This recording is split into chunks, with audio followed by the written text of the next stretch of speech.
आप देख रहे हैं पब्लिक समाचार, पब्लिक के हक में। सन्मान्य राजारामजी जाधव साहेब, सन्मान्य आसिफ साहेब, सन्मान्य वकील साहेब, सन्माननीय भरतजी पाटील साहेब, सन्माननीय सकाराम समाधानजी ठोके साहेब, सन्मान्य सागर पवार साहेब, सन्माननीय विजूभाऊ गवळी साहेब, सन्माननीय वकील साहेब, या प्रसंगी उपस्थित सन्माननीय नितीनजी जागटे साहेब, सन्माननीय साहेब, सन्माननीय भाटिया साहेब, सन्माननीय अनिल दादा, सन्माननीय ज्यांच्या नेतृत्वामध्ये हे सगळं मार्गक्रमण चाललेले ते सन्माननीय तालुका प्रमुख रामभाऊ मिस्त्री साहेब, उत्तम अण्णा, सगळे सहकारी मोहन किसगे, यशवंतजी मोरकर साहेब, आता म्हणजे पडतीच्या काळामध्ये नादारीच्या काळामध्ये जे दिवस पाहिले ते भरतजी रायते साहेब, सर्व क्रांती पाटील, सगळे साबीरबाई, सर्व दत्ता भाऊ, सन्माननीय बापू साहेब, आप्पा साहेब, या ठिकाणी उपस्थित सर्व सहकारी आणि उपस्थित मित्रांनो, प्रथमतः या छोट्याखान्या बैठकी प्रसंगी जी यादी मला दिली, काय घटना घडली, ती जबाबदारी फक्त खरं म्हणजे मुंबईला गेलो असतो तर सगळ्या आपल्या मायबापांना विचारलं आणि सोबतच गेलो असतो, परंतु जो घटनाक्रम अतिशय तातडीने झाला तो घटनाक्रम आपल्या सगळ्या जबाबदार पदाधिकाऱ्यांजवळ ठेवण्यासाठी आजची ही छोटेखानी बैठक, या छोटेखानी बैठकीसाठी एकूण एक पदाधिकारी या ठिकाणी उपस्थित राहिला, मी सगळ्यांचं मनपूर्वक खूप खूप धन्यवाद देतो। मित्रांनो,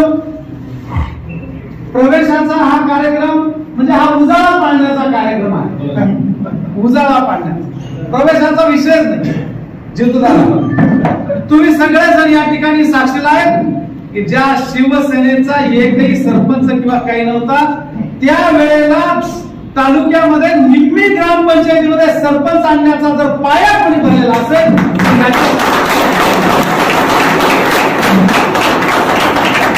साम दाम दंडाची जर कोणी भूमिका निभावलेली असेल पडतीच्या काळामध्ये तर त्याचे साक्षीदार तुम्ही आहे। त्या काळामध्ये ज्यांनी आमदारकी लढवले असतील किंवा आमदारकीचे उमेदवार असतील, काही काही दोन दोन ऑर्डरीमध्ये थांबून जायचे, तहकूब व्हायचे, जितूदादा या गोष्टींचा खुलासा मी ज्यावेळेला मिळाला त्यावेळेला करेल, पण अतिशय नादारीमध्ये असताना माईक मी, फाईट मी, फाउंडर मी, संघटक मी, अशा अनेक गोष्टींचं तुम्ही साक्षीदार आहे। जेव्हा पहिली निवडणूक उभी राहिली आणि पहिला भाग्यलक्ष्मीला मेळावा ज्या वेळेला झाला आणि राजाराम तुम्ही सगळे साक्षीदार आहे, 7-8 हजार लोक माझ्या भाषणाने ज्या वेळेला रडले आणि त्यावेळेला या मालेगाव तालुक्यामध्ये तिंगी पडली आणि तिची आग झाली आणि त्या आगीतले सगळे विरोधक भस्म झाले, याचे साक्षीदार तुम्ही सगळे।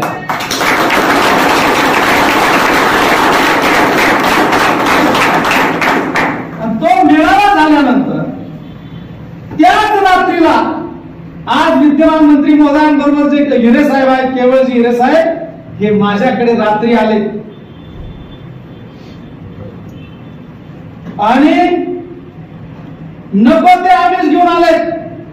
त्यांनाही पोरगा आहे तर माझाही संभाजी राजगुंडा इथे पोरगा आहे, ज्या वेळेला येईल त्यावेळेला स्टेजवर हात घेऊन सांगेल 25 लाख आणि 30 लाख आणि काय जास्ती ऑर्डरी।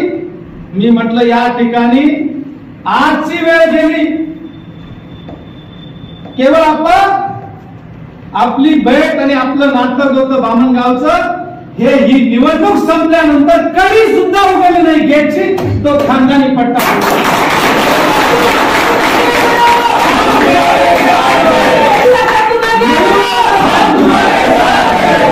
मयूरदादा सारखा त्यांचा सुंदर पोरगा आहे माझा एक, मी खोटं बोलत असेल तर पोराला स्मरून सांगेल आणि तेही सांगेल,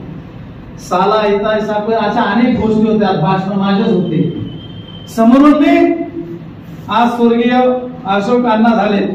पण बरेच सरांपासून याच्या हौसला झाला, लालगाडी आखरतात त्यांच्यापासून गावामध्ये माझे चुलते असतील आरके अण्णा, आरके बच्चा दादा, असे अनेक, अंकुश पाटील माटामट तालीमचे अध्यक्ष, हौसला झाला, अशी सगळी मंडळी आज बी आल्या सरांपासून तर 6 ऑर्डरी आणि 40 50 लाख रुपये देण्यापर्यंतचे विषय आले. जे देणारे आहेत ते बी हयात आहेत, त्यांना सुद्धा बंडू काका बळी पडला नाही. भाड्याच्या